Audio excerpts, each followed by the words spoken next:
You're listening to Opera Box Score. Let's get ready to rumble!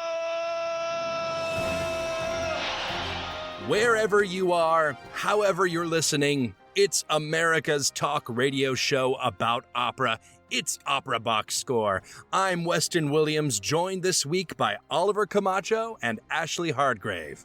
All right, this week, it's a double play from Oliver's trip to Santa Fe. First up, soprano Alexandra LoBianco goes inside the huddle to talk about what you should do while waiting for your dramatic voice to ripen, and all the good vibrations we feel when we sing. And then in our new free throw segment, so new Norm is still practicing it, composer Huang Ro fires back at critics who say his new opera, M. Butterfly, doesn't sound, quote, Chinese enough. Ugh. Plus, in the 2-minute drill, Placido Domingo breaks his silence on the yoga sex cult scandal and says he's very sad and feels used. Aw, poor baby. Make sure you subscribe to our podcast on Stitcher and Spotify. You click follow. If you listen on Apple Podcasts, just hit that plus sign. Send us a voice memo or email us your hot takes at operaboxscore@gmail.com. You'll get an OBS beer coaster and an OBS lapel pin just for sharing your own hot take. And without further ado, he's back. His lungs are working again. It's Oliver Camacho. Yay. I mean, I'm laughing now because it's over, but it was a little scary the first 2 days there, not being able to sleep because you can't quite catch your breath. So I don't recommend COVID to anybody, but it did give me a chance to watch all of the Cincinnati Open, one of the last hard court tournaments before the US Open. And I normally catch like maybe the final, maybe the semifinals, but I watched all of it. And boy, oh boy, all of my heroes just stumbling. Serena Williams made her return after her announced retirement. She lost in her opening match. And Rafael Nadal, who was expected to go to the final, if not win, also lost in his opening match. Thankfully, if you can put a silver lining on it, he was beaten by the eventual champion, the Croatian Borna Coric, who has a winning record over Nadal. And also beat along the way my boyfriend Felix Auger-Aliassime, Cameron Norrie, and my, what do you say, F, marry, kill? My F in that formula, Stefanos Tsitsipas, who just, it was so weird because like he was doing so well in the first set, and then when he lost the first set and he got broken early in the second set, he just sort of gave up. And it was just weird to see somebody who's like so proud with a big chip on his shoulder just come back and go, all right, well, I'm done. Oh. Oliver, I am obsessed with the idea of doing Fuck, Marry, Kill with like opera singers from like the 30s. Oh, that's maybe coming soon to an episode near you. Ashley Hardgrave, any respiratory illnesses in your neck of the woods? You know, it's funny that you mentioned that. I have been like on the verge of getting sick, and I've been panickedly taking COVID tests every day for like 4 days, still negative, knock on whatever wood is closest to me. So I don't really know. I think my body's fighting something. It may be fighting the ick that is the Cleveland Browns fan base. Understandable. Because man, somebody's mama didn't raise them right. Okay, here's the nutshell. So Deshaun Watson sucks, but he's been accused of sexual misconduct by like 24 plus women. He's settled some of them. He's not settled some others. And so finally the NFL gave him a wrist slap and they suspended him for 11 whole games. And so Jimmy Halsam, the owner, who also sucks, was more supportive than he should have been for someone who is a sexual predator. And the fan base is really... They're putting up a lot of like signs at games that are like, bring back Deshaun, you know, F those hoes. And like children are holding these signs. And so it makes me like weep for the future. I see these kids who are like doing voter registration drives and I'm like, the kids are all right. And then I see these people holding these signs supporting a sexual predator. And I'm like, maybe the kids are less okay than I thought. And the point is I'm worried. Very understandable. Well, hopefully Cleveland will get its act together. Hopefully your respiratory illness or whatever it is just Cleveland's related, which, you know, I mean, as someone who has been to Ohio before, I wish them all the best. That's all I can say. Ooh, there goes our Ohio audience. Let's talk some opera. Huddle up. Let's go inside the huddle. So for the next 2 weeks, we're going to be, we're in summer hours, and we will take our little break over Labor Day weekend. But we are bringing this season to a very exciting conclusion, leaning on some of the content I collected in Santa Fe along with my COVID. We're going to start with an interview. I did not know this artist, and even though she is local to Chicago, I have never spoken to her until I met her in Santa Fe. And honestly, I didn't know where this conversation was going to go. I had like this interview prepared where we were going to talk about, being a dramatic soprano and young artist programs and singing in Santa Fe. And you can see we sort of start the conversation in that territory, but you can hear like a third of the way through the interview, I'm like, oh, you're actually like a very smart musician and you're like a complete artist and you think about a lot of things besides just being a soprano. And whenever I meet people like that, I get so excited because of the possibility as a person who has stage directed before, as somebody who's worked on an admin team before and knows, the marketing side of things, the production side of things, and the fundraising side of things. Drink? To have an artist like Alexandra LoBianco who really comes to her divaness in a comprehensive way is very refreshing. So I present to you my interview with the Alice of the Falstaff production, which was heard at Santa Fe, with an amazing Quinn Kelsey in the title role and a star turn by the young friend of the show, Elena Villalon, as Nanetta. But Alexandra LoBianco sang Alice, the only comic role in her resume. And before we hear that interview, we're going to listen to a little bit of Alexandra singing Aida from Seattle Opera.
It is my first singing season with Santa Fe. I was here in 2016. I had the pleasure of covering Pat Racette for her debut as Minnie in Fanciulla del West. Okay. I had just done it with Des Moines Metro Opera the year before, and they brought me in to be her cover. And then I ended up adding a little ditty on top of that, which was covering Donna as well that summer. So I was a little schizophrenic as per usual.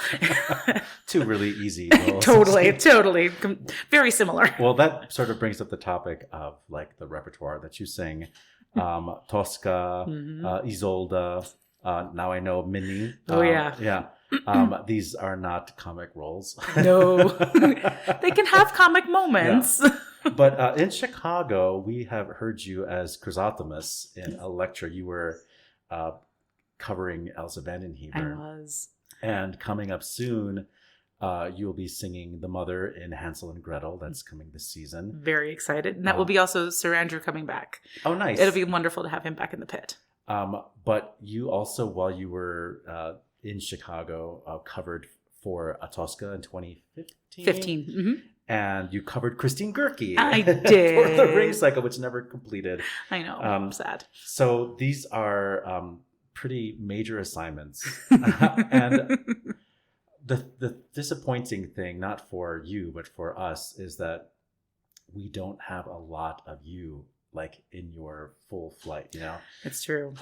You have these cover things and you don't have like major recording contract, because really who does anymore except for gorgeous tenors who whatever. Yeah, it's also hard to record as a dramatic soprano. Yeah. I mean, it takes a very special hall. It takes somebody who really understands how to capture the full essence of the instrument. Yes, and we were supposed to have had you your Tosca, and then COVID happened. Yes. So I don't know, do you feel like COVID sort of coincided with all of these assignments that you were going to really make your career?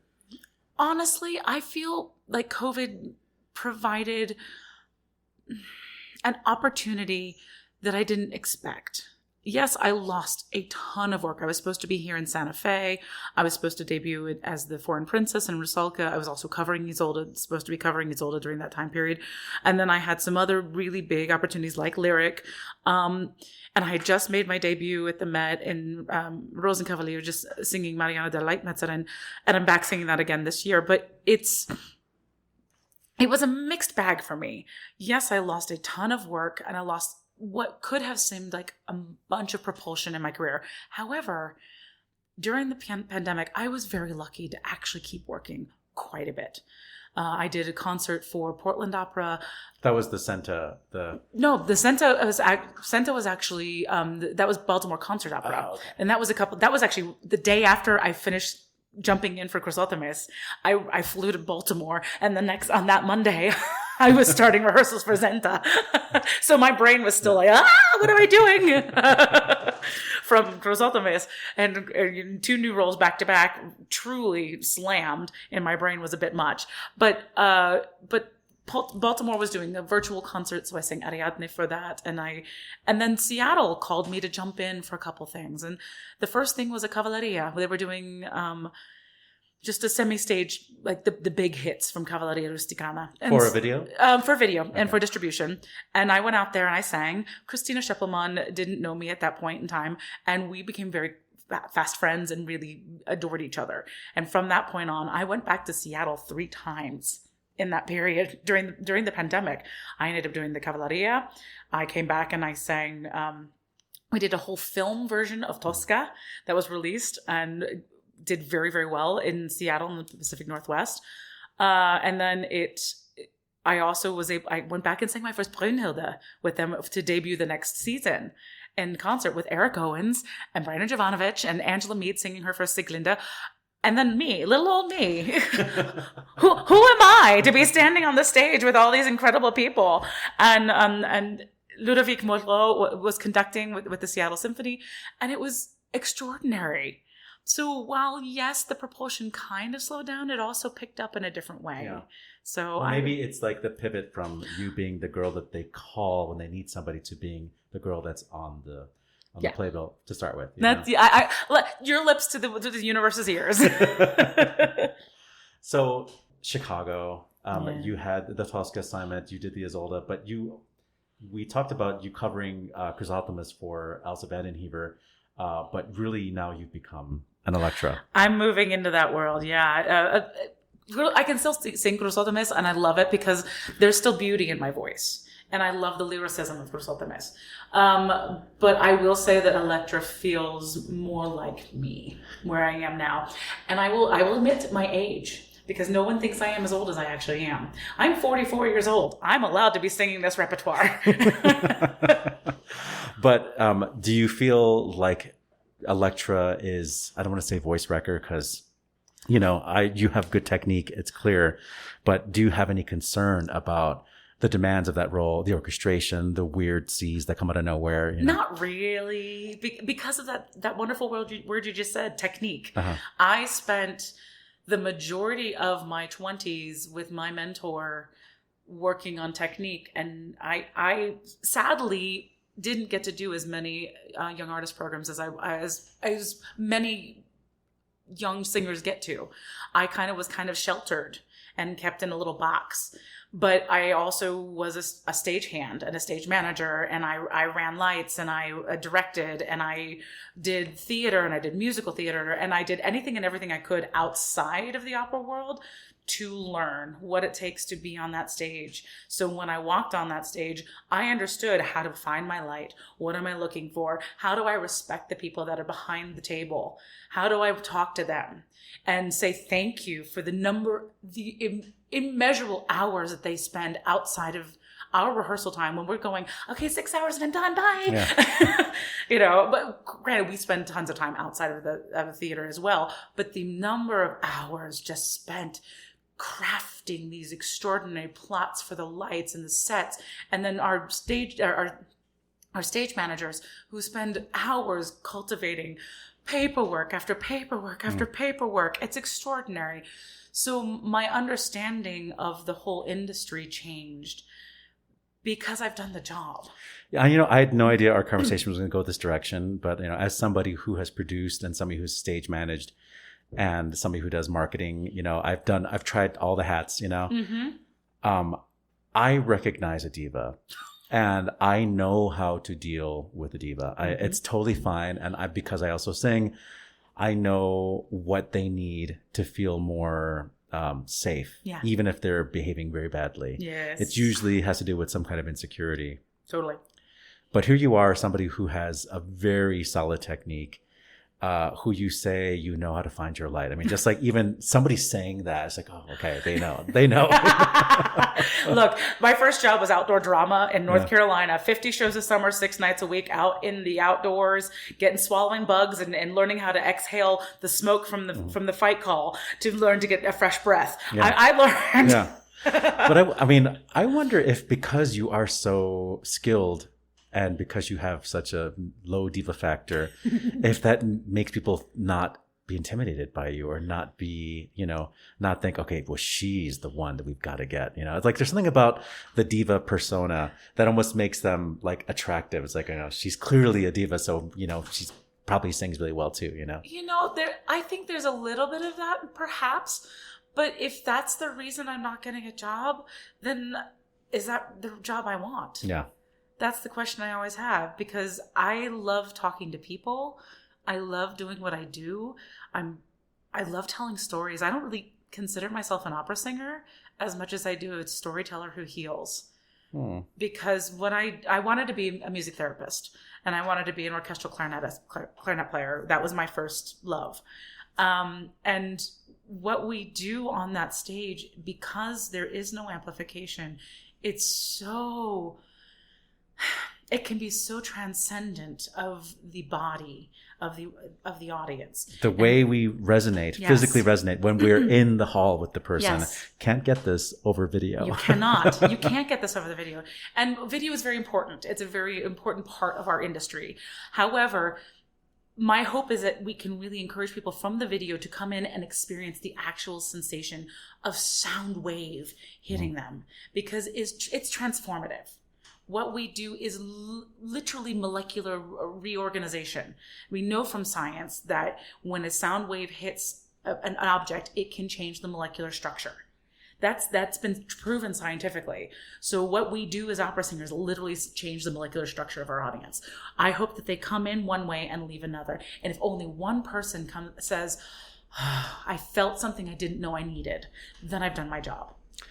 I mean, once again, I did not think our conversation was going to go in this direction, but you are really preaching to the choir. I have been lucky in my life to be in rehearsals where magic happened. Maybe it didn't happen on the stage, but it happened in the rehearsal room. Yes. And I'm changed from it, Absolutely. Yeah. And you have a instrument that makes change happen very aggressively. Thank you. That's very humbling. It's truly humbling for me.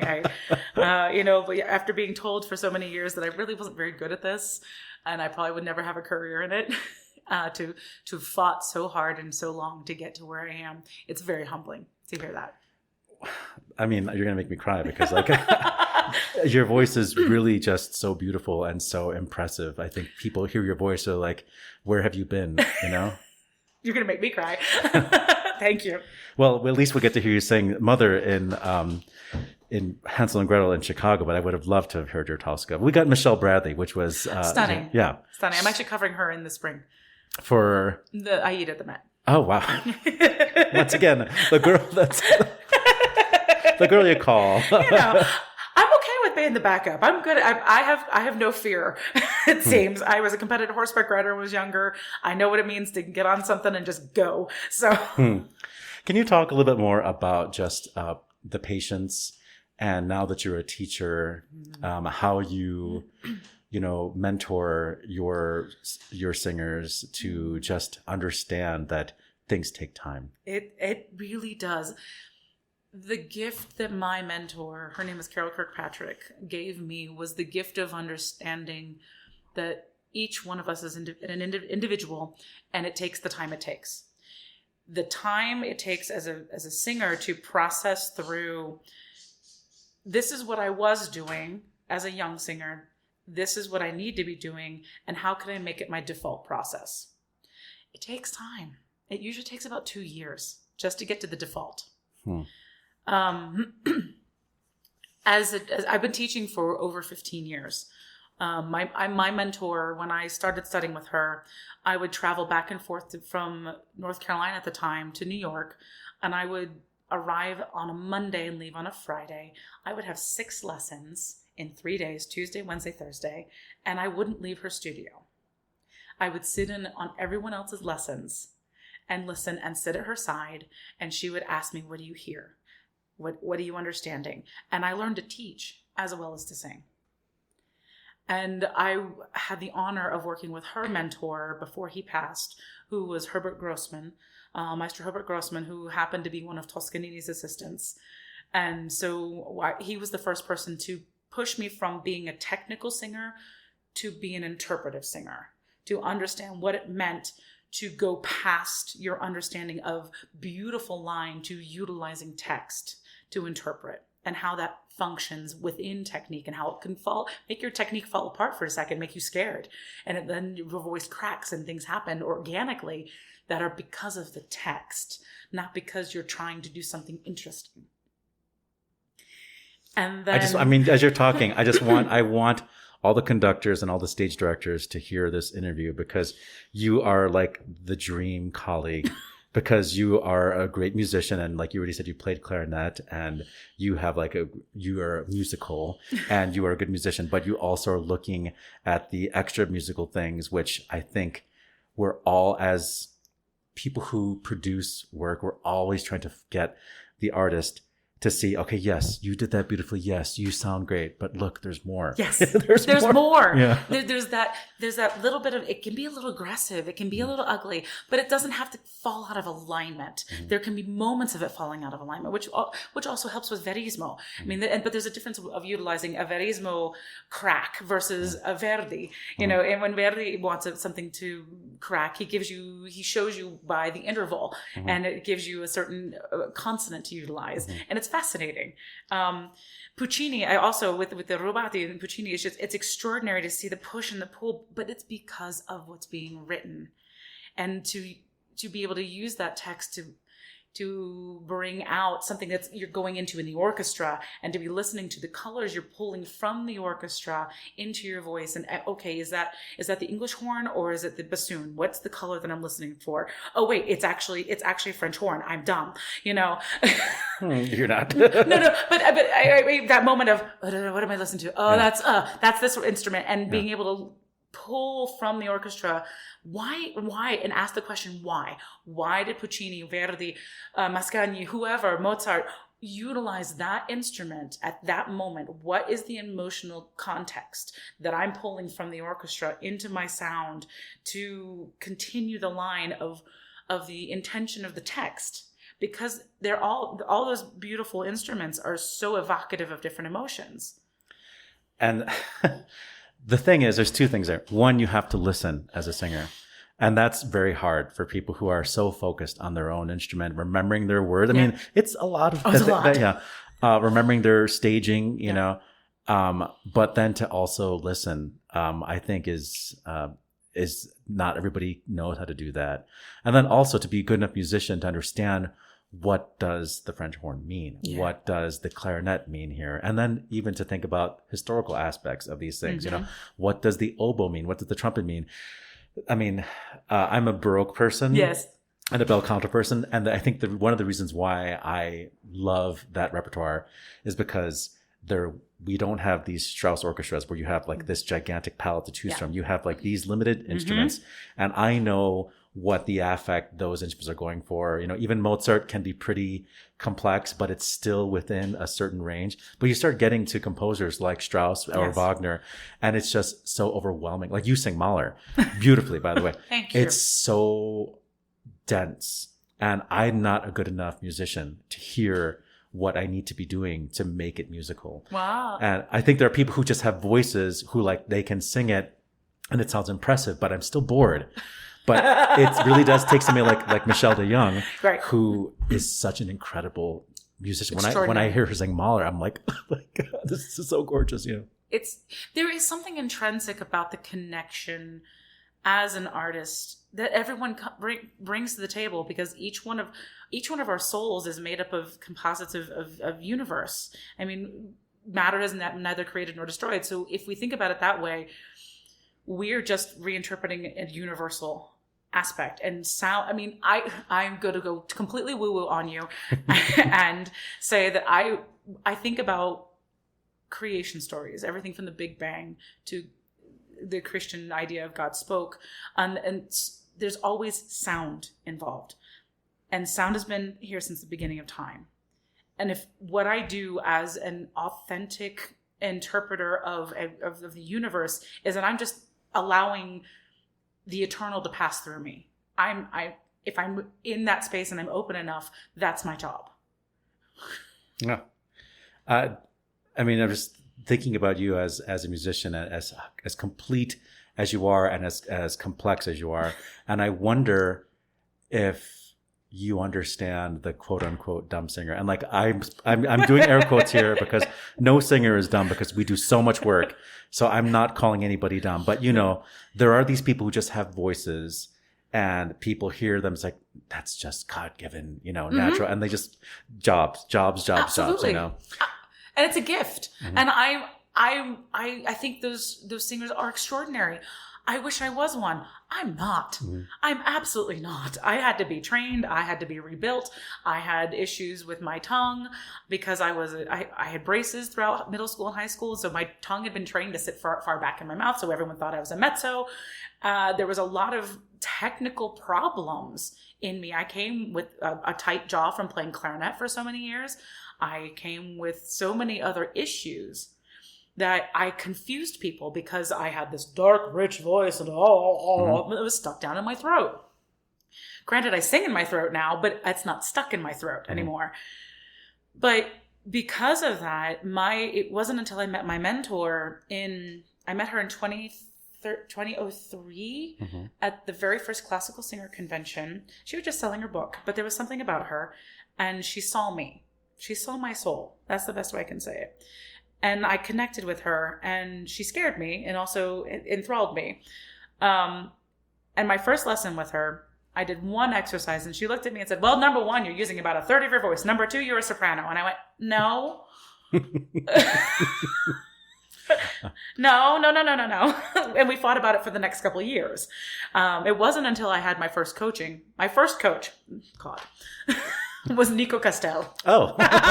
No pressure. Rest in peace. No pressure. Yeah. And I went in saying, I'm going to prove her wrong. I'm going to prove that I'm a dramatic mezzo. I'm not a dramatic soprano. I was 26. Oh. I was 26 years old. 26 years old. And I walk into coaching with Nico, and I sang Cavalleria on purpose because it could go either way. And he listened to me sing, and I'll never forget it. He listened, and he looked at me and said, my dear, you understand, there are no 26-year-old dramatic sopranos, but you are very, very close. And we talked after that, and we worked through Cavalleria, and we worked through Tosca. And so he was my first coach on Tosca for Visitarte. And then I said, we finished, and he said, well, what are you doing now? I said, well, I'm singing in the chorus at Opera Carolina, and I'm doing this. And he said, no, this is the voice you stand in front. And I will never forget that. Can you talk a little bit more about Nico Castel? Because we just lost him. I know. And I just would love for the audience to hear what it was like to work with him. Like, but yes, he recognized you. That's great. But what was the work actually like? Oh my God. He was so demanding. If you couldn't get it right away, he would get on you even more. I only had the pleasure of working with him a few times, but he if you understood language and you caught on quickly, you would go very quickly through things.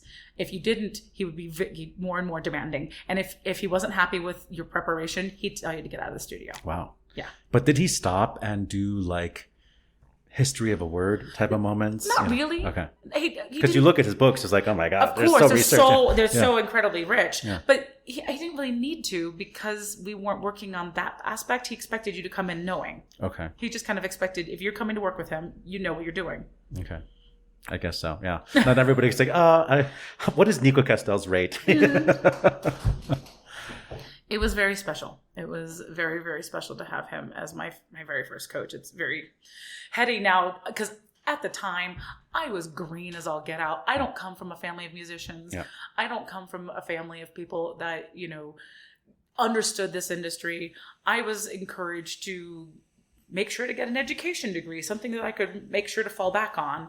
And they eventually said, we'll be disappointed if you don't try. So I tried, and here I am. You said a minute ago that you were 26.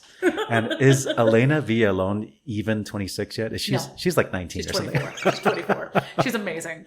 I'm honored that she's on the same roster that I am, and I'm honored to call her a roster mate.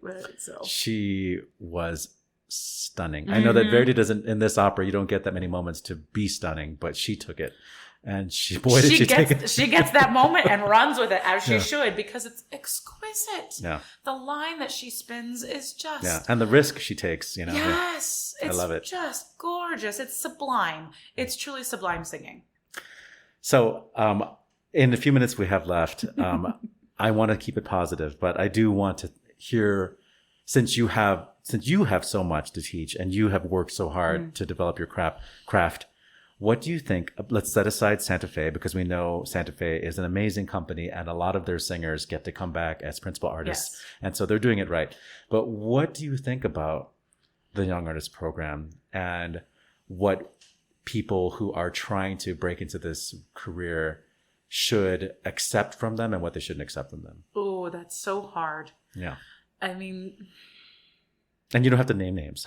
No, it's just a very complex question, because there are so many incredibly talented singers that come. I think it goes back to less the young artist programs and more the education that we're being taught in college. Mm-hmm.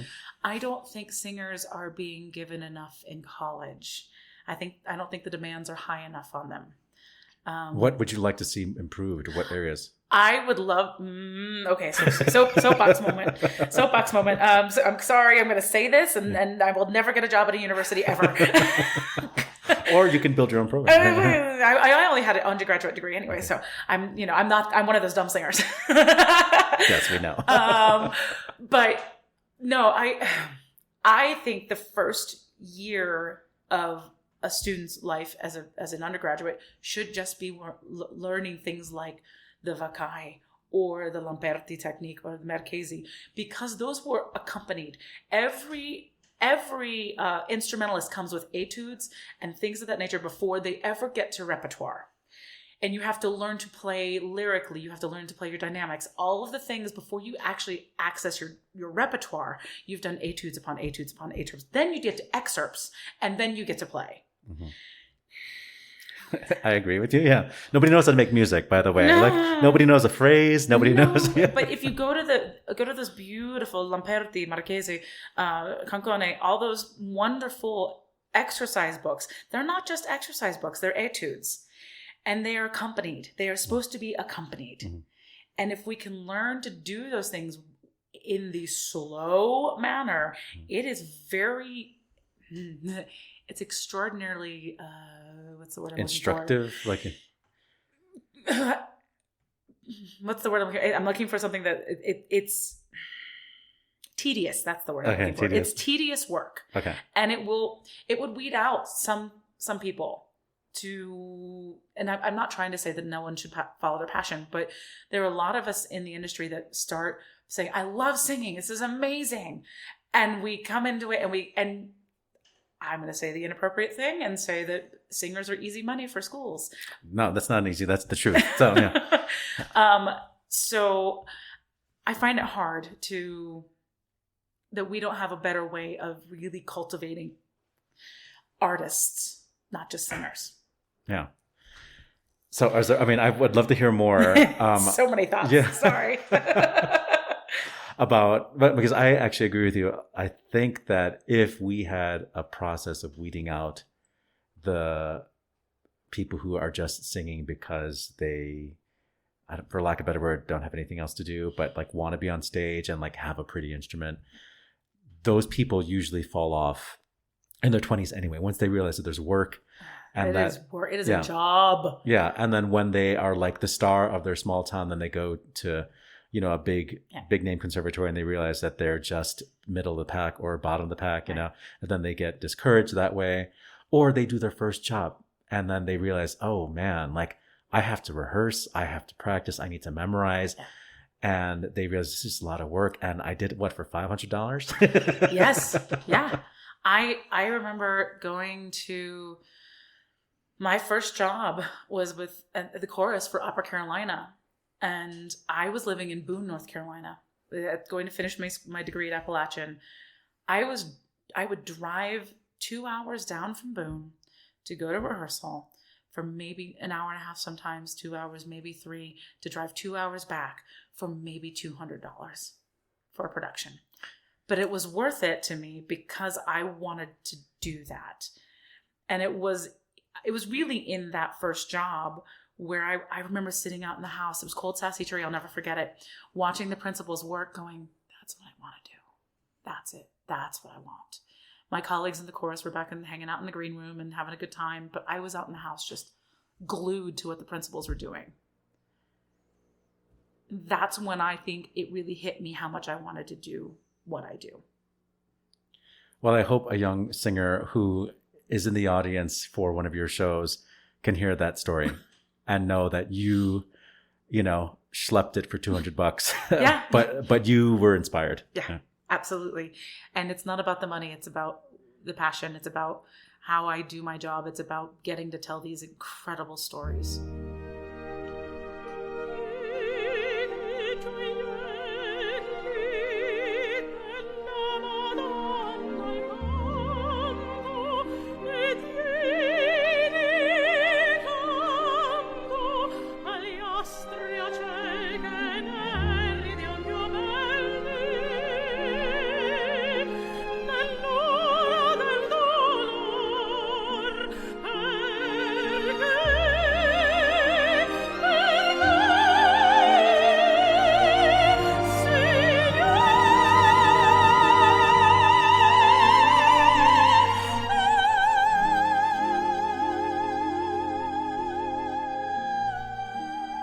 Just a little bit more of Alexandra LoBianco, this time singing Vice d'Arte, also with Seattle Opera. And we're going to have just a little bonus segment here. I actually did a very professional interview, no swears, with Huang Ro in order to contextualize his new opera, M Butterfly, for a future radio broadcast. And I got the feeling that he had a couple more things to say that were probably not going to make it on the broadcast. And so I gave him a chance to respond to those people who wonder why Huang Ro isn't composing music for the pipa and the erhu in his Chinese, in quotation marks, opera, M Butterfly. I use the Chinese opera gun in the Chinese opera sections. So that to me, again, when you use the Chinese opera what? Opera gun. Gong? It sounds like ding. Oh, a gong. Okay. Okay, so, yeah. So to me, the question of why didn't you use any Chinese instruments? That's so shallow and so ignorant. Chinese instruments could come in so many forms, so many ways. Performance practice, and in this case, the opera gong is a very important Chinese instrument. Mm-hmm. Even it doesn't sound like as the same pitch the Western instrument has, but it's a very crucial instrument in Chinese opera. So, so in that sense, I did use it for dramatic reason. So you will hear this da da da da da dang, and that itself immediately brought you into this Chinese operatic world. It doesn't need a pipa or like a fool to play a tune. You know what I'm saying? It's okay. Yeah. I don't mean to make you mad. No. I just when I see that, it just shows me how much work we have to do. How much work we need to do, and also what the world we live in today. Maybe 20 years ago, I would not have any power to say anything. Yeah. No one cares about what my response will be. But nowadays, people actually care and want to ask, want to know. Also, with social media, we could deliver our thoughts in so many ways. So, which is all good things. Yeah. Well, I mean, as a person of color, I can tell you this. It's because the gatekeepers, they need to feel comfortable. And they need to be able to say, okay, this is something other. And when I hear the erhu or the pipa, I can feel comfortable. Oh, that's Chinese music. Exactly. It is, how should I say? But again, that is just on the surface. Yeah. But ignorance is one thing, but getting it wrong and use the, just their own shallow knowledge to criticize, that to me is more severe. Like if you don't really know too much of the culture, at least just to talk or write about what you know, right? But instead of getting it wrong and truly make that as a criticism, I just felt just very strange to me. Almost like you see people from another culture, you expect them to must dance or sing in certain way just because they are from that culture, and because that is the only way you feel they belong, or that's the only way it could shows that culture. I'm sorry, that's not what diversity is truly about. Just a little bit of composer Huang Ro on being a Chinese composer in 2022 and trying to write an opera just like everybody else. Next week, we're going to hear a little bit of my conversation with Isabel Leonard on singing the role of Cherubino and Dorabella and other things.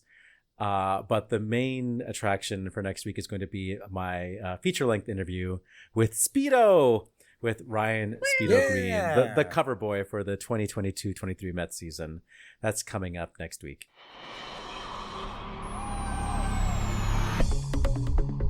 This just in. The 2-minute drill. All right, listen up. Here's everything you need to know about what happened in Operaland this week. Argentinian authorities have linked Placido Domingo with a cult-like group that allegedly engaged in sex trafficking. According to prosecutors, Buenos Aires Yoga School forced a number of women to engage in prostitution.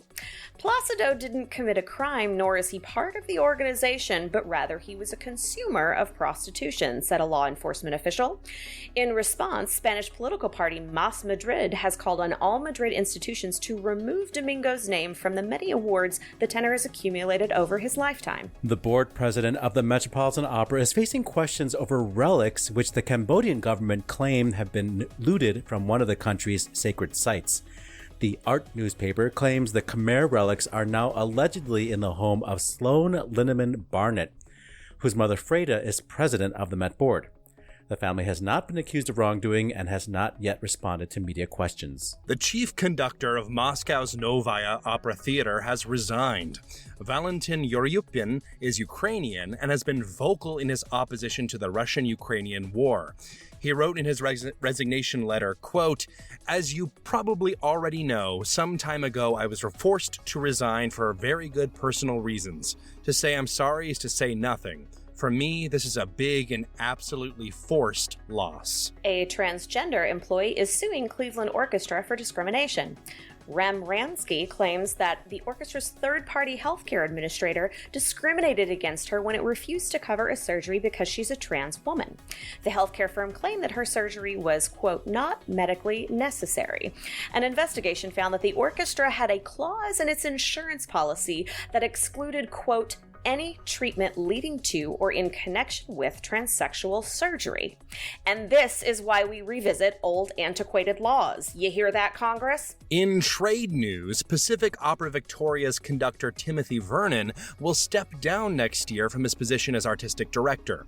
Vernon was a co-founder of the company and will remain involved with the Pacific Opera until his current 5-year contract ends in June. Exit stage right. Willeen Gunn, mezzo-soprano and artistic director of Brava Opera, has died after complications following surgery. As a performer, Gunn graduated from the Marilla program, going on to perform roles in works including Aida, Falstaff, Peter Grimes, The Medium, and The Consul, with companies in San Francisco, Portland, and Seattle. She served on the faculty of the San Francisco Conservatory of Music as director of the Conservatory Opera program for 30 years. And on this day, August 22nd, in 1741, Handel started work on an oratorio that will forever be our answer in frustration when you're trying to explain what is Baroque to people who don't know the Messiah. And Handel finished it in 24 days. In 1827, it was the birth of waltz composer and brother to more famous Strausses, Joseph Strauss.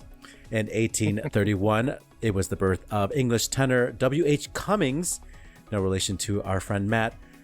Cummings set Hark the Herald Angels Sing to music from a cantata by Mendelssohn, which itself became a popular Christmas hymn. You've heard of it. In 1862, French composer Claude Debussy was born. In 1878, Canadian tenor Edward Johnson was born. He sang 12 seasons at the Met, totaling 163 performances and 23 works. In 1909, Sergius Kagan, the composer and pianist and also the editor of many international editions, which you should stop using, was born. In 1928, Karl-Heinz Stockhausen, friend of Weston Williams, was born, the German composer. And in 1944, tenor Peter Hoffmann, he was German, was born. 1968 saw the first performance of Hamilton Birtwhistle's Punch and Judy at the Edinburgh Festival. And in 2002, it was the premiere of Loris Chekhnavarian's Rostam and Sorab, an opera that premiered in Tehran. And that is your 2-minute drill.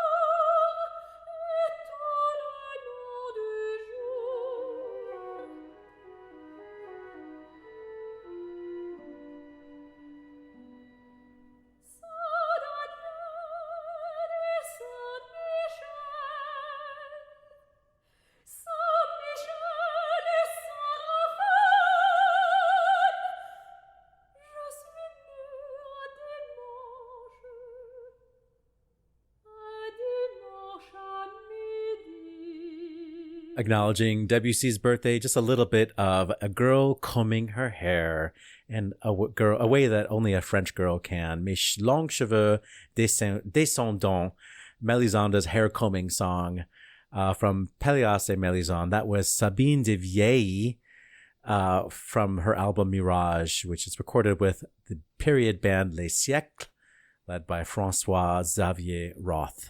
Really nothing at all like the hair combing song in Disney's Tangled. I just wanted to point out that apparently it's Christmas in August because we've got Handel starting work on Messiah. We've got the Cummings Hark the Herald Angels Sing, and we've got Karl-Heinz Stockhausen, which is a Christmas present for me. Yeah, so that's clearly, Yeah. It's been pretty Hallelujah. great. So I just said that to avoid talking about the big story that everyone is talking about this week, the Placido are they? Domingo.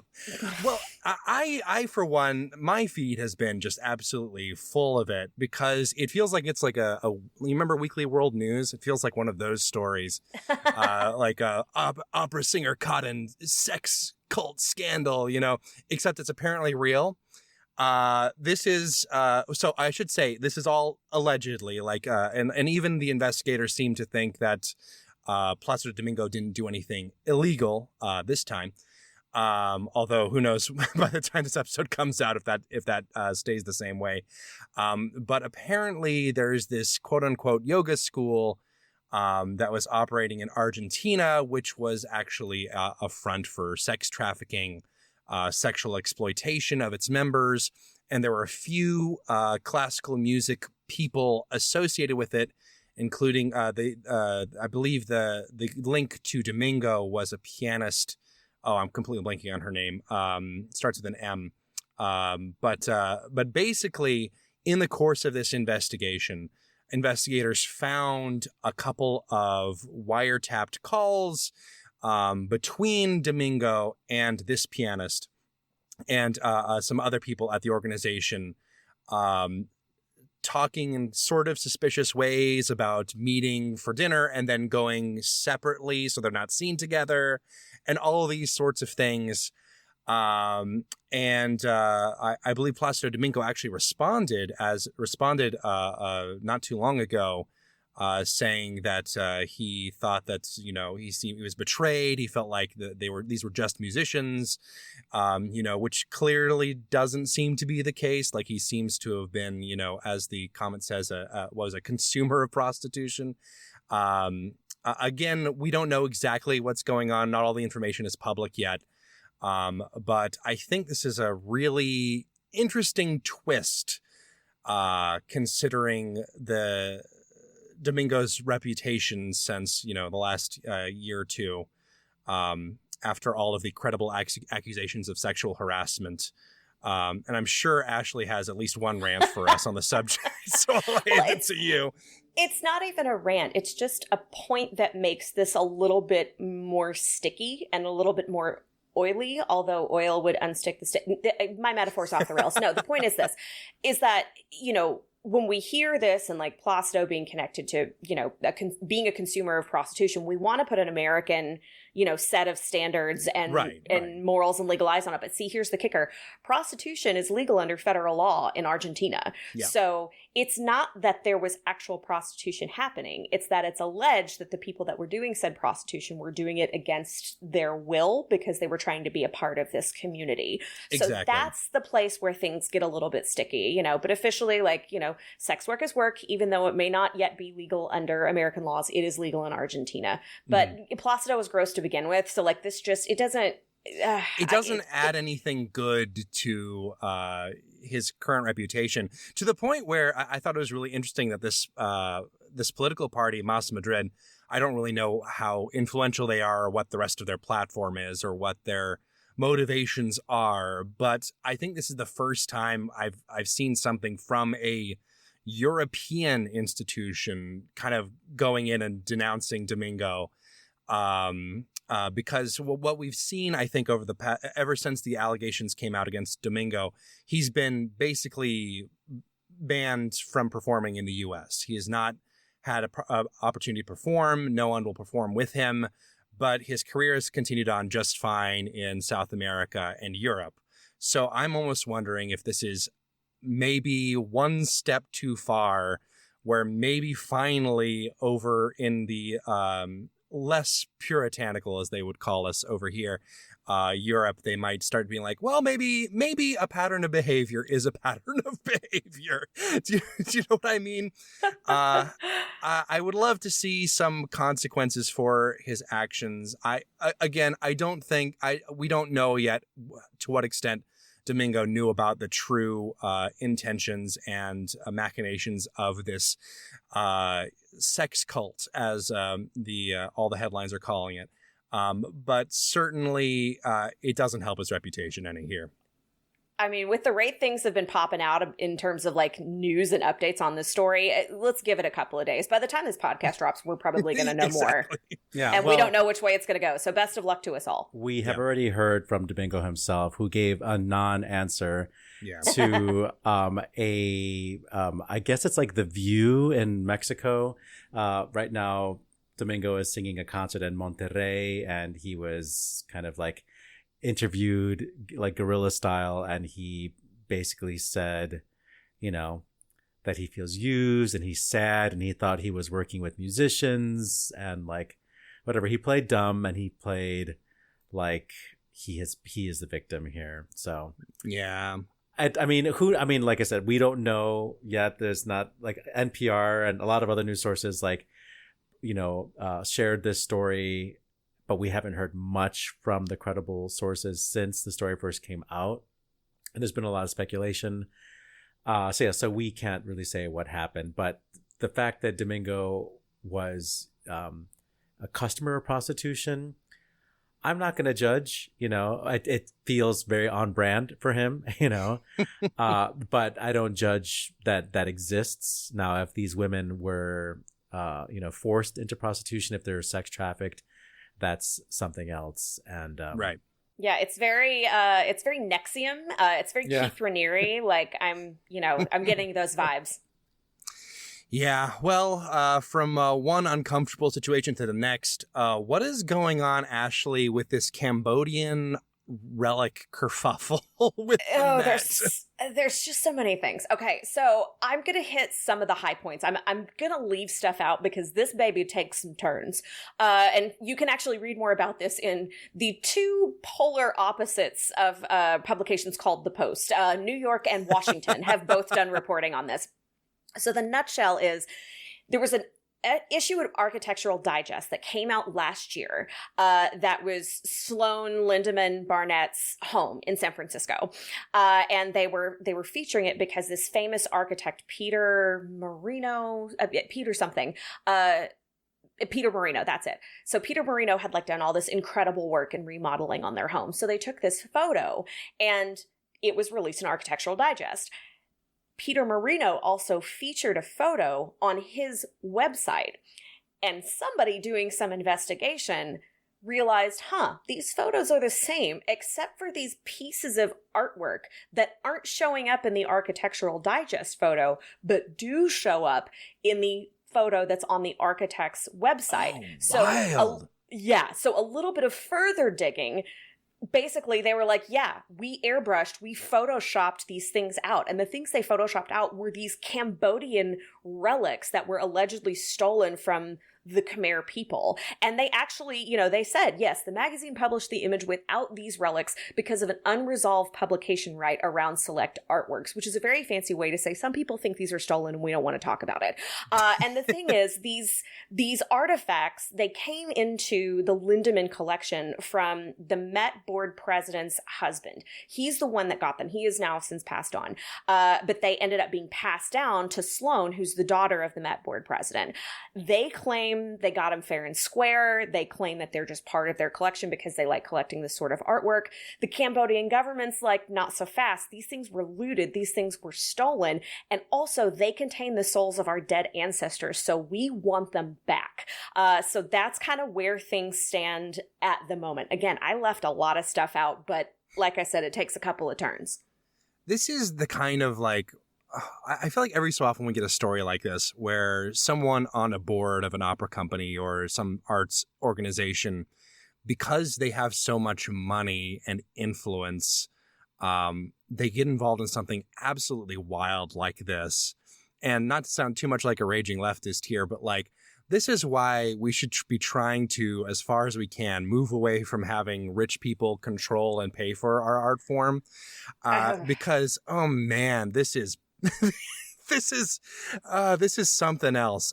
This was not a story I expected to see with all its twists and turns. And I'm sure there will be some sort of outcry. And if indeed these works are stolen, and honestly, even if they weren't technically stolen, they should probably be sent back anyway.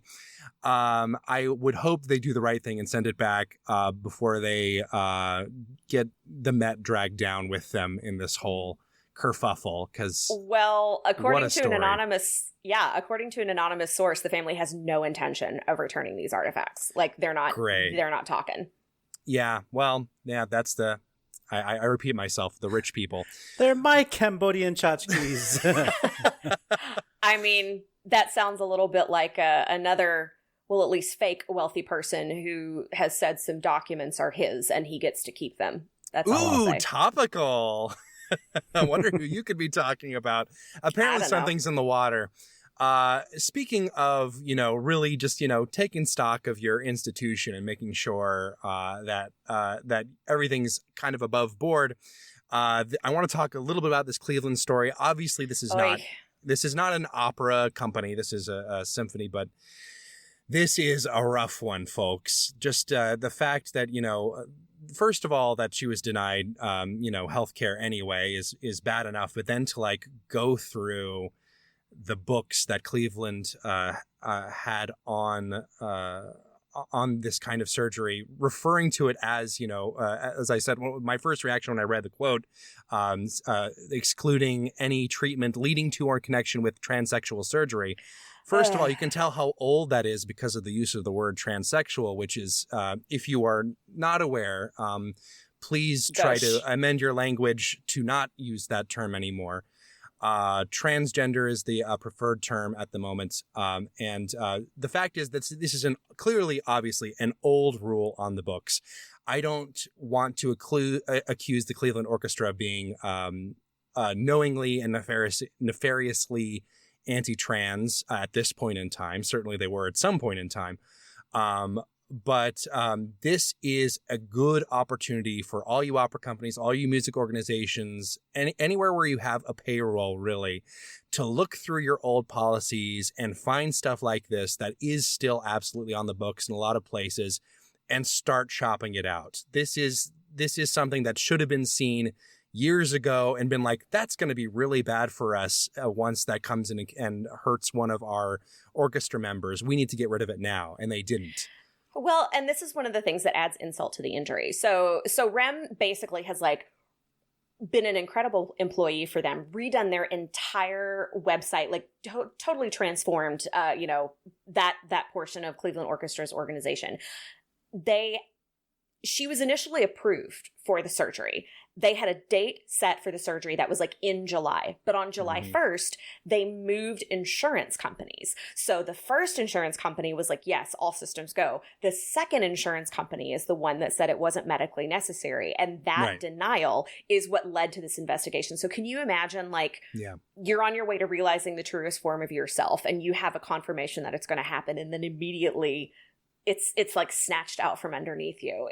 That's the part that breaks my heart, though. I mean, all of it's abhorrent, but that part just adds an extra layer of sad for me to know that this person was this close to it. So in this lawsuit, Rem is asking for covering of the surgery as well as compensatory damages on top of it for pain and suffering. Yeah, it's rough. Go in, everyone who's listening, go in and check your rules now.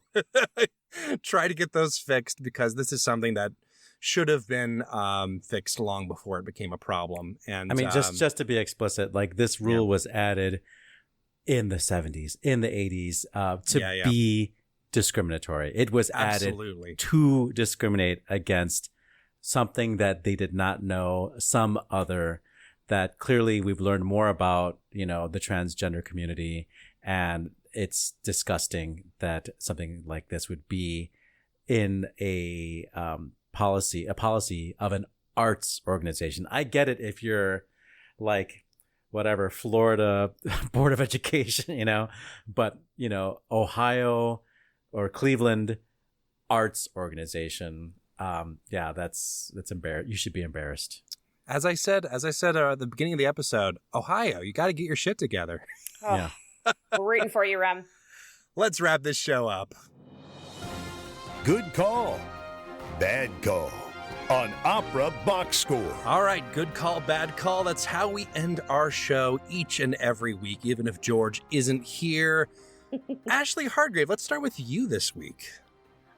Yes, it has been scientifically proven opera calms down your dogs. There's a study that was recently done in Queen's University in Belfast, and the study found that when they compared the behaviors of dogs when they were played Mozart versus being played audiobooks, the dogs calmed down faster when they were played Mozart. So if your pup is a little agitated, play them the nice parts of Cozy, the lyrical parts of Giovanni, and they should settle right down. Speaking as someone who's been conducting a separate but related experiment with my dog, don't use Samstag aus Licht for that. She does get distressed. Oliver Camacho.